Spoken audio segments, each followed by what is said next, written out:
원숭이 두창이라는 이름으로 더 널리 알려진 엠폭스의 확산세가 심상치 않습니다. 그동안의 엠폭스 확진은 해외 유입 사례들이 중심이었고 추가 확진자가 없었지만요. 이달 들어서 확진 판정을 받은 환자들은 전부 지역사회 감염으로 추정이 되고 있습니다. 자, 다시 한번 전염병에 대한 위협이 느껴지고 있는데 관련해서 전문가와 함께 짚어보도록 하겠습니다. 가천대 길병원 감염내과 엄중식 교수 연결하겠습니다. 교수님 안녕하십니까?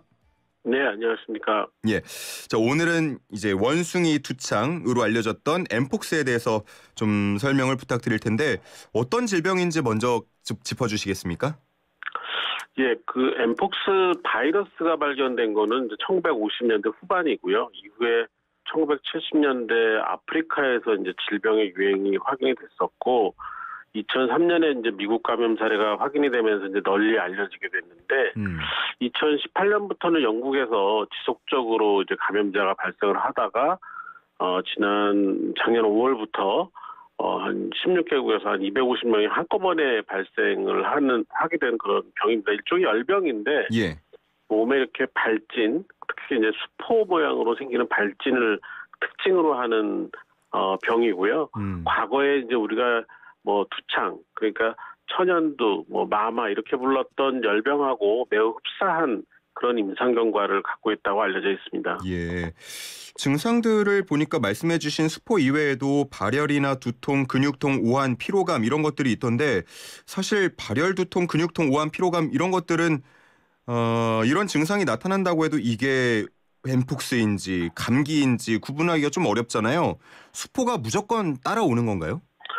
예, 사실 아주 초기 증상은 감기하고 구분하기도 어렵고 예. 최근에 유행하고 있는 이제 독감, 예. 또 아직도 우리 사회에서 계속 발생하고 있는 코로나하고 감별이 쉽지가 않습니다.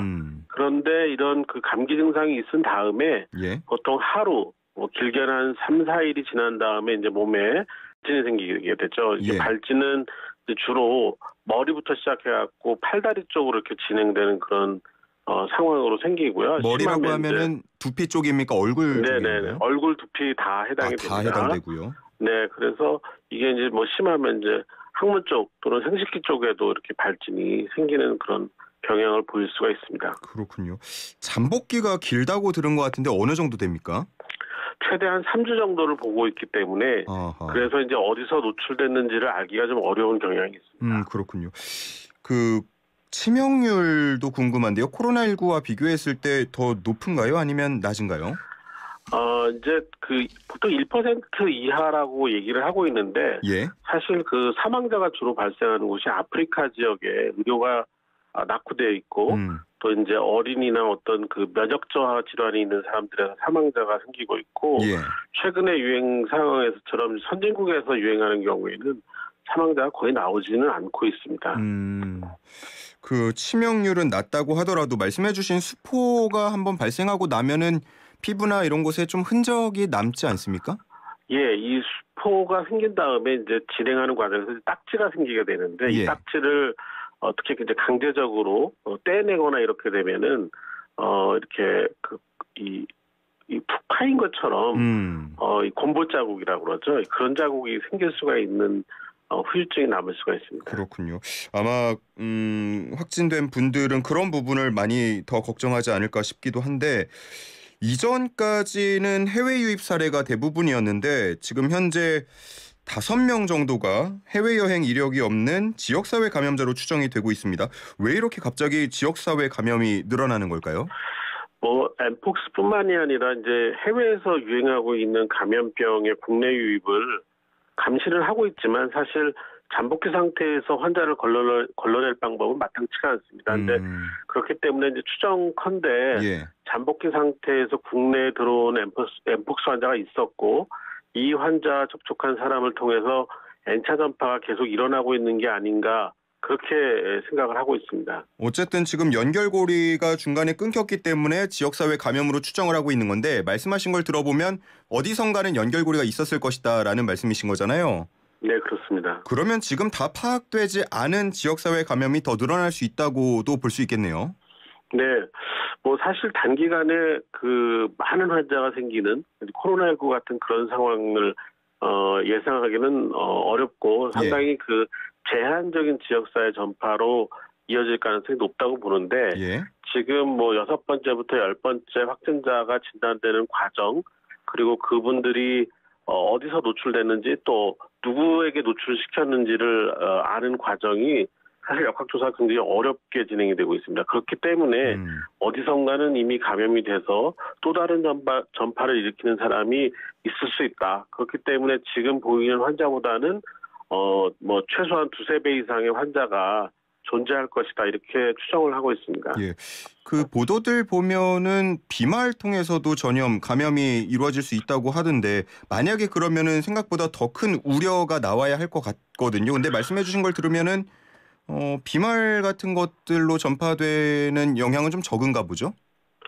예, 사실 주 전파 경로는 이제 밀접한 접촉에 의한 직접적인 접촉에 의한 전파이고요. 예. 아주 특별한 경우에 비말 전파가 발생할 수 있다고는 돼 있지만 예. 우리가 흔히 생활하는 일상 생활 공간에서는 비말 전파가 일어날 가능성은 매우 낮다고 보고 있습니다.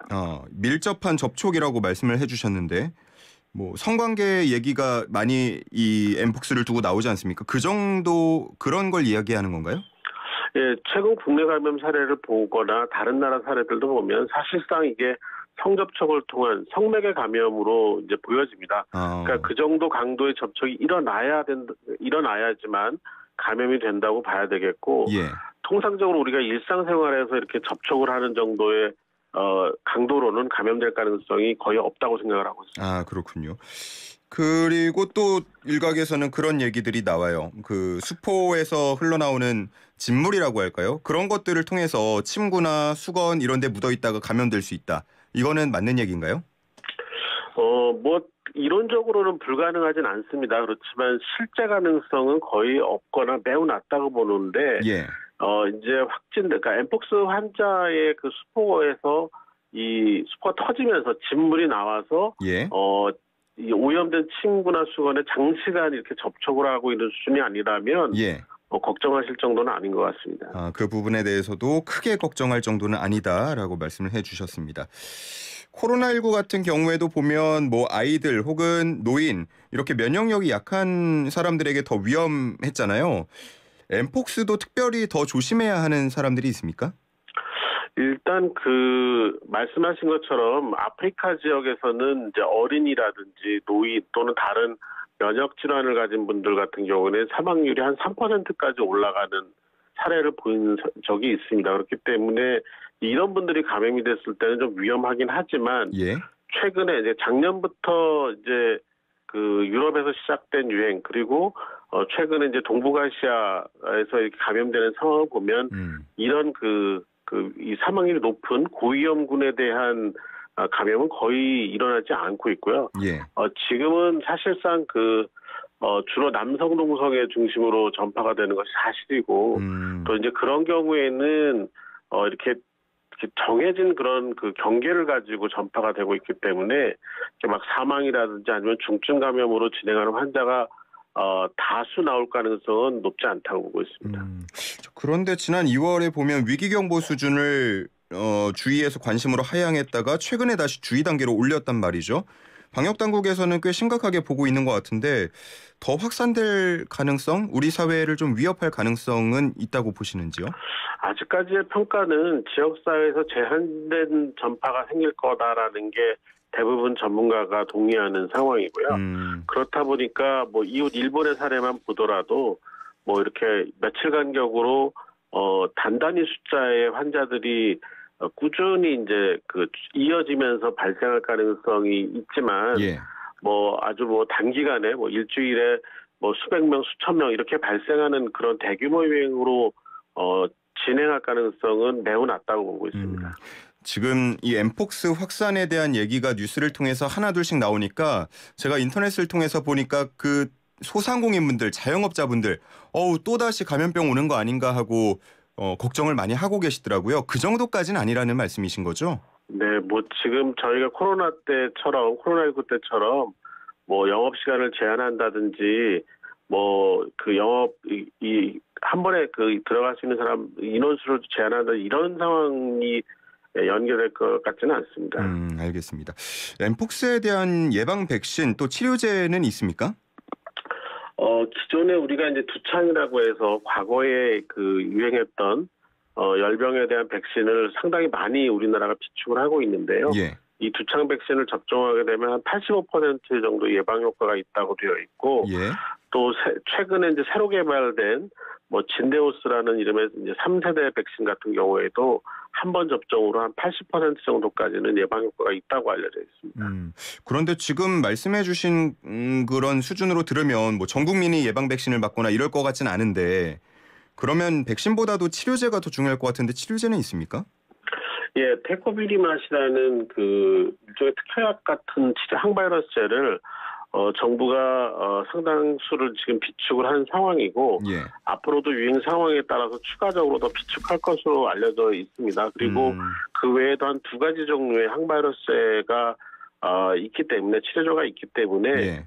현재 이 정도 유행이라면 충분히 그 대응이 가능한 상황을 보고 있습니다. 알겠습니다. 자, 이제 끝으로 그래도 엠폭스 예방을 위해서 혹은 또 걱정하는 분들을 위해서 해주시고 싶은 말씀 정리 부탁드리겠습니다. 예, 좀 이 방송에서 그 말씀드리기 좀 쉽진 않은 내용이지만, 아직까지 우리나라에서는 이 엠폭스가 일부 성소수자를 중심으로 성매개 전파를 하는 것을 보이기 때문에 이제 이분들이 상당히 주의를 기울이셔야 되겠고요. 예. 그렇지 않은 경우에는 아직까지 일상생활에서 특별한 주의가 필요하지 않습니다. 그것보다는 최근에는 다시 코로나19, 또 인플루엔자, RSV 이런 그 여러 가지 호흡기 바이러스 질환이 유행을 하고 있습니다. 이제 이런 거에 걸리면 초기 증상이 엠폭스하고 매우 유사하기 때문에 또 필요 없는 걱정을 하셔야 될 수도 있고, 또 이제 그런 호흡기 감염 질환 때문에 또 입원을 해야 되는 고위험군들이 여전히 존재하기 때문에 이런 호흡기 감염의 그 예방, 그러니까 호흡기 증상이 있을 때 마스크 착용하고, 또 고위험군들이 이 사람 많은 데 갈 때 마스크 착용을 하는 이런 그 일반적인 개인위생에 좀 더 신경을 기울여 주셨으면 좋겠습니다. 알겠습니다. 자, 여기서 오늘 말씀 줄이겠습니다. 고맙습니다.